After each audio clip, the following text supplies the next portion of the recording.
नमस्कार, स्वागत है आपका अपना उत्तराखंड में। मैं हूं शीनम शर्मा। आपको तमाम उत्तराखंड की खबरें बताएंगे, लेकिन सबसे पहले एक बड़ी खबर आ रखी है लखनऊ से। योगी कैबिनेट में अनुपूरक बजट को मंजूरी मिल गई है। वित्त मंत्री सुरेश खन्ना आज अनुपूरक बजट पेश करने वाले हैं विधानसभा में। सीएम आवास पर कैबिनेट की मीटिंग हुई और अनुपूरक बजट को मंजूरी मिल चुकी है। वित्त मंत्री आज अनुपूरक बजट विधानसभा में पेश करेंगे।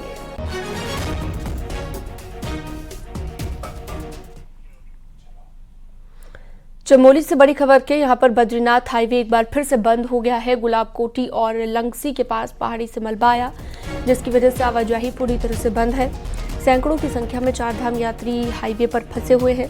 हालांकि हाईवे को खोलने का काम जारी है, लेकिन बद्रीनाथ हाईवे बार बार बाधित हो रहा है, जिसकी वजह से यात्रियों को काफी दिक्कतें हो रही हैं।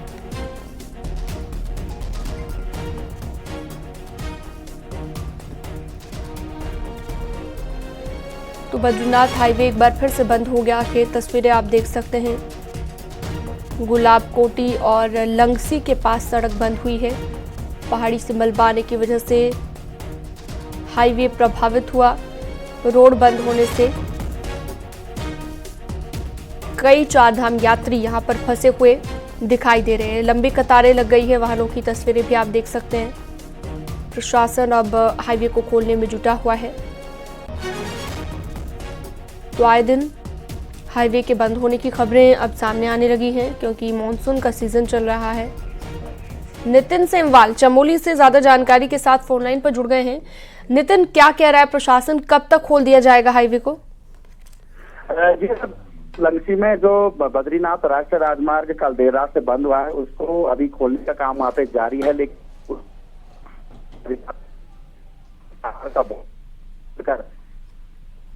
और उसमें बताए जा रहे हैं कि बड़े बड़े पत्थर भी टूट कर आए, तो उन्हें हटाने में समय लगेगा। हालांकि बताया जा रहा है कि दोपहर के बाद मार्ग को सुचारू कर लिया जाएगा, लेकिन अभी अगर हालात देखें मौके पर तो लग नहीं रहा है कि दोपहर तक भी मार्ग खुलेगा। लेकिन प्रशासन की का कहना है वो ये है कि शाम तक या इसको किसी भी हाल में खोलने की कोशिश की जाएगी, क्योंकि इन दिनों यात्रा चल रही है हेमकुंड साहिब, बद्रीनाथ धाम और कांवड़ जो यात्रा है वो भारी संख्या में इन दिनों चमोली जनपद की तरफ आ रहे हैं। तो ऐसे में कहीं ना कहीं मार्ग खोलना बहुत ज्यादा जरूरी है, क्योंकि सैकड़ों यात्री इस समय नेशनल हाईवे पर फंसे हुए हैं। जी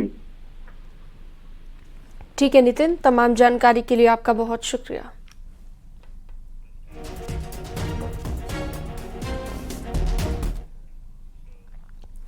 उत्तरकाशी में यमुनोत्री हाईवे सुबह से बंद है। किसाला और डाबरकोट के पास भारी मलबा आने से सड़क बंद हो गई है, जिसकी वजह से कई यात्री फंसे हुए हैं। सड़क के खुलने का इंतजार किया जा रहा है।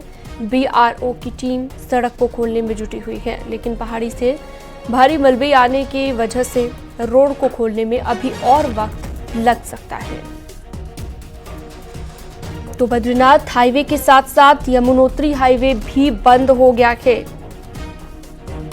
पहाड़ी से भारी मलबा आने के चलते रोड बाधित हुआ। बलबीर परमार ज्यादा जानकारी के साथ उत्तरकाशी संवाददाता हमारे साथ जुड़ गए हैं। बलबीर, कब तक यमुनोत्री हाईवे को खोल दिया जाएगा, क्या कहता है प्रशासन? बिल्कुल, यमुनोत्री हाईवे पे 3 जगह पे ये बंद हुआ था। खासकर किसाला के पास बड़े बड़े बोल्डर और मलबा बड़ी संख्या में फैला पड़ा है। जो एनएच लोनीवी के जो मशीनें हैं वो लगातार मार्ग खोलने की कोशिश कर रही है, और हालांकि जो डबरकोट था वहाँ पे भी लैंडस्लाइड हुआ है, जिसको खोलने की कोशिश जारी है।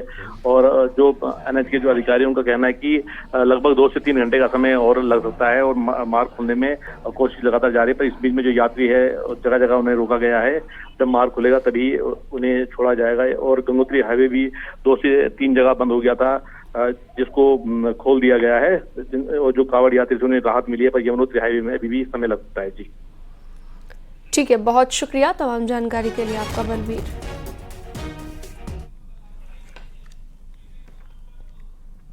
उत्तराखंड में एक बार फिर से बारिश का येलो अलर्ट जारी किया गया। टिहरी, पौड़ी, नैनीताल, चंपावत और बागेश्वर में भारी बारिश का अलर्ट जारी किया गया, जबकि 1 अगस्त को बारिश में कुछ कमी होने की उम्मीद मौसम विभाग ने जताई है। पहाड़ों में बारिश से कई जगहों पर भारी नुकसान हुआ और कई सड़कें भी बंद हैं।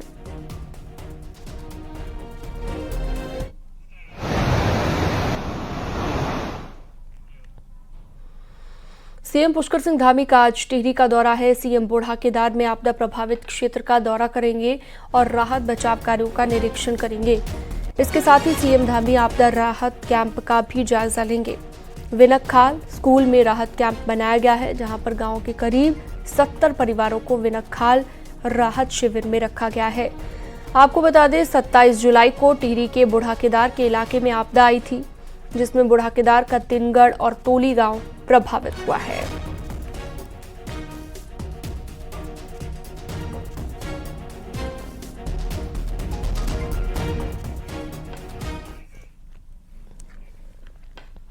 गंगोत्री धाम में गंगा नदी के जलस्तर में 3 दिन के बाद कमी देखने को मिली है। अब गंगा घाटों से हटकर गंगा बह रही है, जिससे गंगोत्री धाम के पुरोहितों को बड़ी राहत मिली। साथ ही बड़ी संख्या में कांवड़ यात्री गंगोत्री धाम में जल भरने पहुंचे हुए हैं। पहले गंगा में रौद्र रूप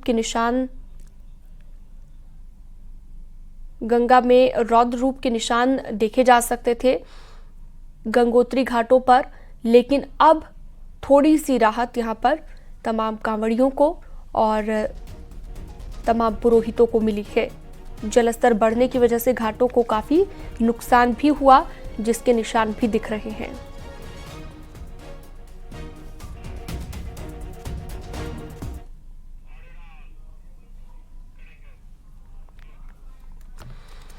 चलिए आगे बढ़ते हैं और अगली खबर आपको बताते हैं कि मॉनसून में पहाड़ों का दरकना वैसे तो आम बात है, लेकिन बीते कई सालों में इसकी रफ्तार बढ़ गई है। इसके लिए कमजोर चट्टानों के साथ रोड कटिंग को भी एक बड़ी वजह माना जा रहा है।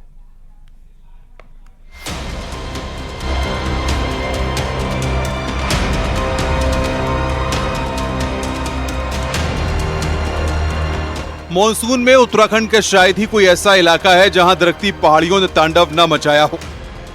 लैंडस्लाइड की ज्यादातर घटनाएं उन इलाकों में हो रही हैं जहां बड़े प्रोजेक्ट चल रहे हैं, जिसके लिए पहाड़ों का सीना भी छलनी किया जा रहा है। नतीजा यह है कि बारिश होते ही बड़ी बड़ी पहाड़ियां टूटकर तांडव मचा रही हैं। पहाड़ियों के टूटने की रफ्तार में बेतरतीब रोड कटिंग ने भी बड़ी भूमिका निभाई है। हिमालय की एक विशिष्ट विशेषताओं में आता है, उसमें से एक फ्रेजिलिटी भी है।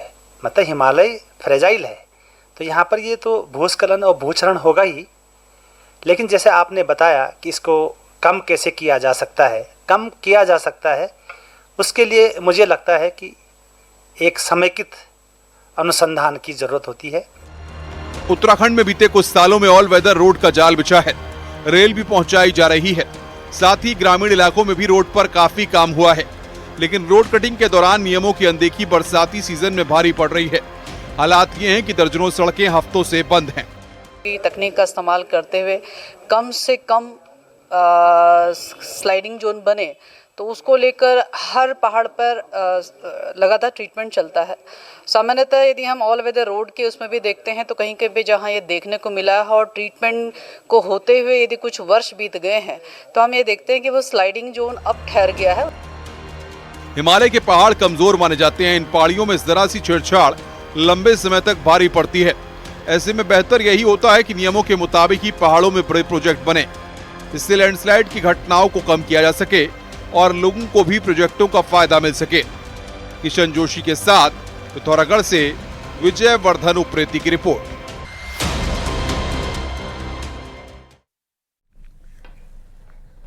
बॉर्डर के गांव के विकास में अब सेना भी बड़ा योगदान देने जा रही है। उत्तरकाशी के वाइब्रेंट विलेज नेलांग और जादूंग के कायाकल्प के लिए 7 योजनाएं भी तैयार कर ली गई हैं। देखिए,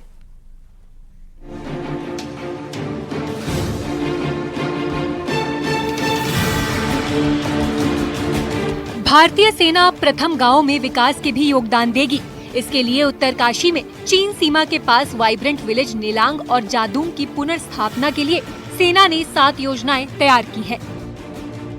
जल्द ही इन योजनाओं को धरातल पर उतारने की प्रक्रिया शुरू होगी। सेना ऑपरेशन सद्भावना के तहत इन गांवों में बुनियादी ढांचा विकसित करने जा रही है। सेना की 7 योजनाएं: जादूंग में कम्युनिटी हॉल का निर्माण, नेलांग और जादूंग में पेयजल आपूर्ति, पुराने भवन मंदिरों का जीर्णोद्धार, नीला पानी में पशुपालकों के लिए बनेगी चरवाहा झोपड़ी, नाला नंबर 3 के पास भी चरवाहा झोपड़ी होगी तैयार। पर्वतारोहण और साहसिक खेलों को बढ़ावा। स्थानीय युवाओं को दी जाएगी ट्रेनिंग। उद्देश्य ये है वो एरिया हमारी पूरी वाइब्रेंट हो। वाइब्रेंट का मतलब यही है उसमें पूरे हमारे जो गांव है वो आबाद हो जाए और उन गांव की आजीविका के लिए जो भी चाहे वो टूरिज्म का सेक्टर हो, ट्रैकिंग का सेक्टर हो, उसको भी हम लोग विकसित करेंगे, ऐसी हमारी योजना है। सेना के सहयोग से भी वहाँ पर विभिन्न गतिविधियाँ संचालित हो रही हैं और सेना का तो वो बेस भी है वहाँ पर, बेसिकली हरसिल में हो चाहे नेलोंग में हो। और सेना की भी वहाँ पर कुछ योजनाएं हैं। लगातार भूमि चिन्हीकरण की कार्रवाई चल रही है। वाइब्रेंट विलेज योजना में सीमावर्ती गांवों को उनकी पुरानी रौनक मिल रही है। इसके तहत इन गांवों में मूलभूत सुविधाओं का विकास करने के साथ ही पर्यटन को बढ़ावा दिया जा रहा है।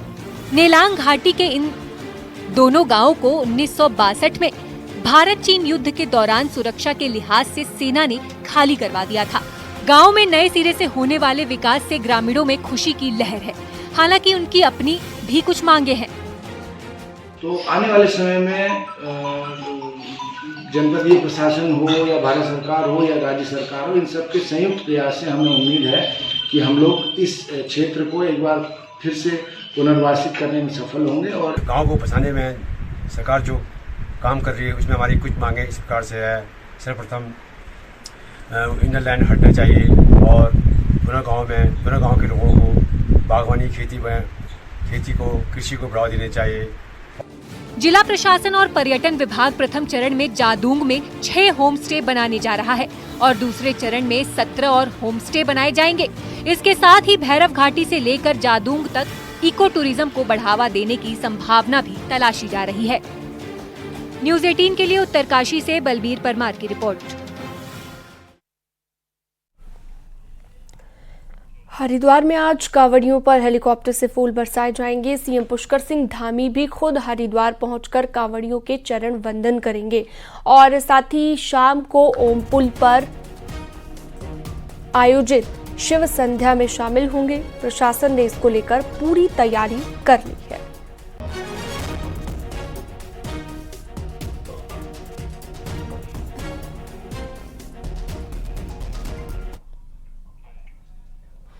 साइबर ठगों ने लोगों से ठगी करने का एक नया जरिया तलाश लिया है। टेलीग्राम के जरिए अब ठगी बढ़ गई है।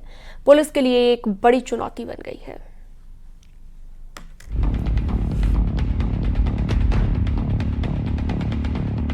इन दिनों साइबर ठग पुलिस से बचने के लिए टेलीग्राम ऐप का इस्तेमाल ज्यादा कर रहे हैं। टेलीग्राम बिना मोबाइल नंबर के भी ऑपरेट किया जा सकता है और एक टेलीग्राम ग्रुप में 1000 से ज्यादा लोगों को जोड़ा जा सकता है, जिससे एक ही मैसेज हजारों लोगों को एक साथ भेजा जा सकता है।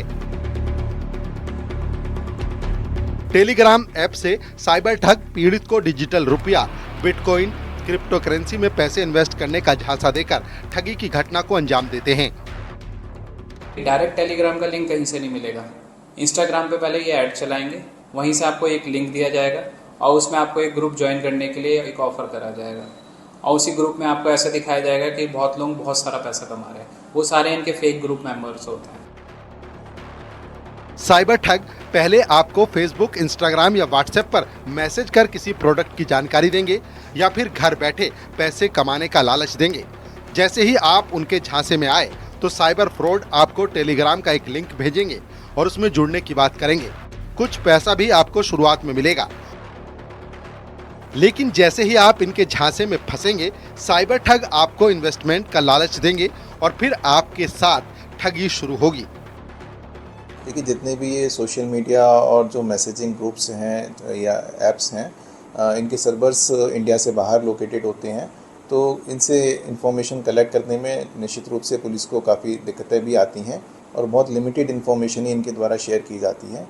तो जिस कारण से जो भी साइबर फ्रॉडस्टर्स हैं, इनको ट्रेस करने में, इनको आइडेंटिफाई करने में पुलिस को दिक्कतों का सामना करना पड़ता है। बढ़ती साइबर ठगी भी पुलिस के लिए चुनौती बनती जा रही है।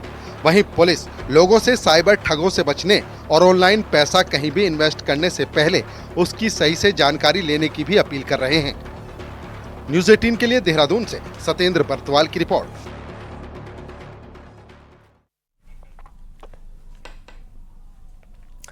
देहरादून में सोशल मीडिया में एक वीडियो वायरल हो रहा है जिसमें फायर ब्रिगेड की गाड़ी खड़ी हुई दिखाई दे रही है। बताया जा रहा है कि फायर ब्रिगेड की गाड़ी से एक आईपीएस अधिकारी के घर पानी की सप्लाई की गई। न्यूज़ 18 इस वायरल वीडियो की पुष्टि नहीं करता।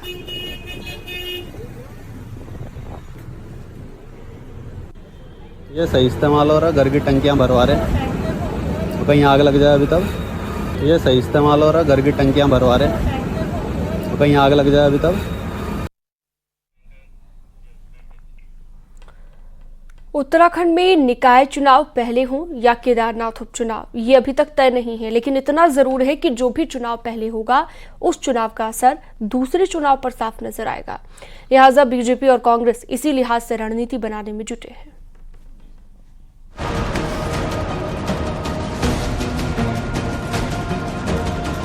उत्तराखंड में निकाय चुनाव के साथ ही केदारनाथ विधानसभा का उपचुनाव भी होना है। 2 सितंबर को निकायों में प्रशासकों का कार्यकाल खत्म हो रहा है और इससे पहले निकाय चुनाव की तारीखों का ऐलान राज्य निर्वाचन आयोग करेगा, जबकि केदारनाथ विधानसभा उपचुनाव की घोषणा केंद्रीय चुनाव आयोग करेगा। ऐसे में जो भी चुनाव पहले होगा दूसरे चुनाव पर उसका साफ असर दिख सकता है। सीमांकन की भी हम लोग मान के चलें, बहुत जल्दी हम इसको अंतिम रूप में ले लेंगे और तत्पश्चात फिर आरक्षण होगा, क्योंकि जब तक सीमांकन पूरा नहीं होगा आरक्षण नहीं कर सकता और बिना आरक्षण के चुनाव नहीं हो सकता। इन सभी बातों को ध्यान में रखते हुए जैसी ये प्रक्रिया पूरी होगी तो हम चुनाव कराने की स्थिति में होंगे। कि केदारनाथ में जितने काम हमारे मुख्यमंत्री जी कर रहे हैं, हमारे प्रधानमंत्री जी कर रहे हैं, हमारी सरकार कर रही है, लोग चाहते हैं कि यहाँ बीजेपी का विधायक फिर बने, क्योंकि वहाँ हमारे विधायक के अकस्मात निधन हो गया था और मैं ये कह सकता हूँ कि वहाँ हम अच्छे मतों से चुनाव जीतेंगे। मंगलौर और बद्रीनाथ में जीत के बाद कांग्रेस जोश में है और कांग्रेस को उम्मीद है कि इसका असर न सिर्फ केदारनाथ चुनाव में दिखेगा बल्कि निकाय और पंचायत चुनाव में भी कांग्रेस ही जीतेगी।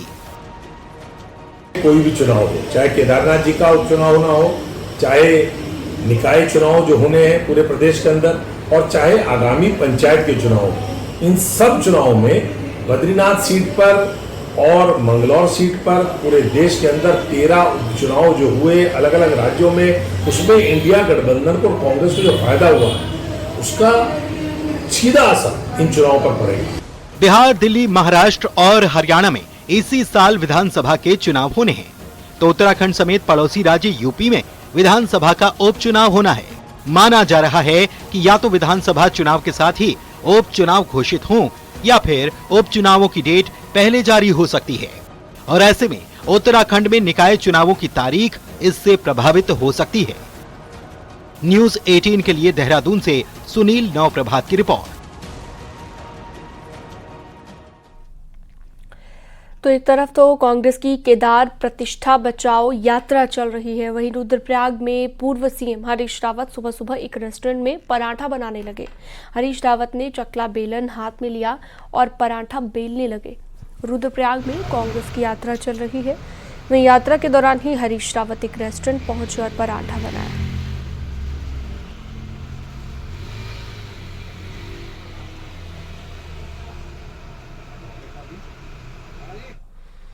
क्या उत्तराखंड कांग्रेस के अच्छे दिन आएंगे और क्या प्रदेश अध्यक्ष का वास्तु को देखते हुए कमरा बदलने का असर दिख रहा है?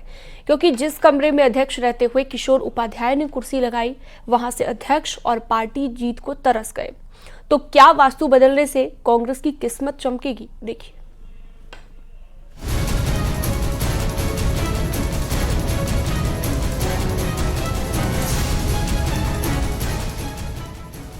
बद्रीनाथ और मंगलौर उपचुनाव जीतकर कांग्रेस खुश है। 24 साल में पहली बार विपक्षी पार्टी ने उपचुनाव जीता तो कांग्रेस जीतने की सोच भी नहीं सकती थी, उसने उलटफेर किया। अब इस उलटफेर और कांग्रेस के दिन फिरने के पीछे वास्तु का एंगल भी देखा जा रहा है। लोकसभा चुनाव से पहले कांग्रेस प्रदेश अध्यक्ष करण माहरा ने पहले कमरा बदला। पुराने कमरे में नेगेटिविटी की बात करते हुए अध्यक्ष करण माहरा ने नया कमरा तैयार करवाया। कमरा बदलने का फायदा लोकसभा चुनाव में जीत के तौर पर तो नहीं मिला, लेकिन बद्रीनाथ और मंगलौर की जीत के पीछे इसे एक बड़ा कारण माना जा रहा है। प्रदेश अध्यक्ष करण माहरा खुद मानते हैं कि कमरा बदलने का असर जीत से लेकर नेताओं के रवैये पर साफ दिख रहा है। और वास्तु का निश्चित ही फर्क पड़ता है। मैं मानता हूं और शुभ रहा मेरे को अपना कमरा बदलना, उसकी दिशा और उसमें जो एनर्जी है उसका लाभ मिला है। हम दोनों बाई इलेक्शन जीते हैं, यात्रा सफल हो रही है। हमारे कांग्रेस में दोबारा से पूरी एकता है, सारे सीनियर्स जूनियर्स मिलके आज काम कर रहे हैं, ये उसी का प्रभाव है। अब इस पुराने कमरे को देखिए जहां बतौर प्रदेश अध्यक्ष किशोर उपाध्याय ने कुर्सी लगाई। अब ये कमरा खाली पड़ा है, पर यहाँ कुर्सी लगाने वाले खुद भी चुनाव हारे, जबकि इससे पहले हरीश रावत और यशपाल आर्य अध्यक्ष रहते जिस कमरे में बैठे, पार्टी वहाँ चुनाव जीती। 2017 में अध्यक्ष रहते हुए किशोर उपाध्याय विधायक का चुनाव हारे, पार्टी भी हार गई। 2019 में अध्यक्ष रहते हुए प्रीतम सिंह लोकसभा चुनाव हारे और पार्टी 5 सीटें हारी। 2022 में अध्यक्ष रहते हुए गणेश गोदियाल विधायक का चुनाव हारे, फिर पार्टी चुनाव हारी।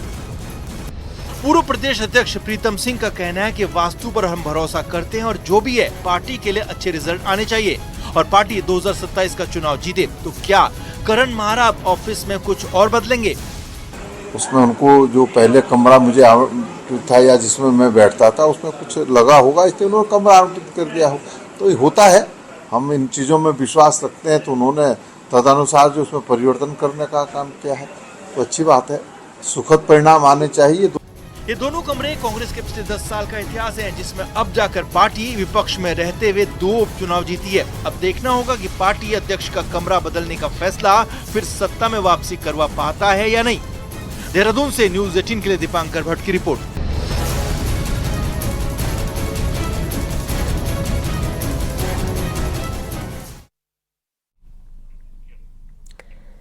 निकाय चुनाव का ऐलान भले ही ना हुआ हो, लेकिन कुमाऊं के सबसे बड़े शहर की सियासत गरमाने लगी है, वो भी जमीन के मालिकाना हक के बहाने। देखिए एक रिपोर्ट।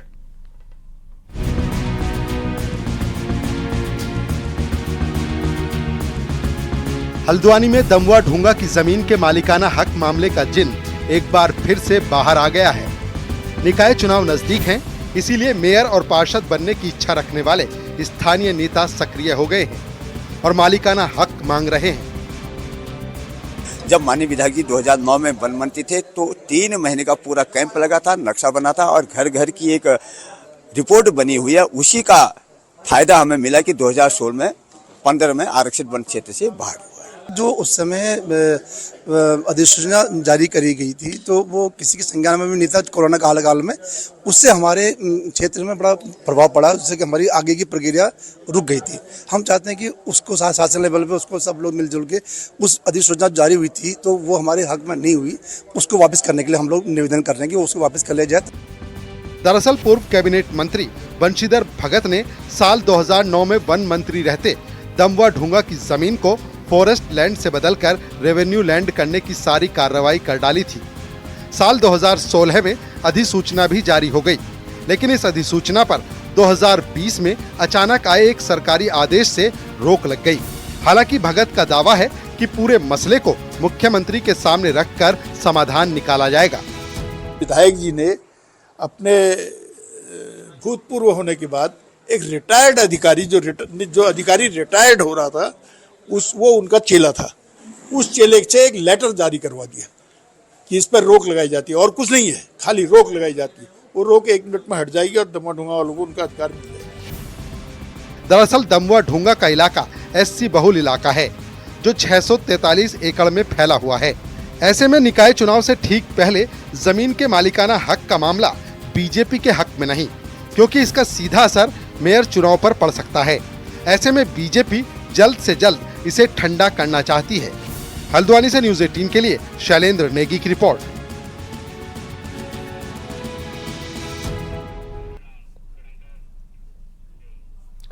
और वक्त छोटे से ब्रेक का, फौरन लौटते हैं।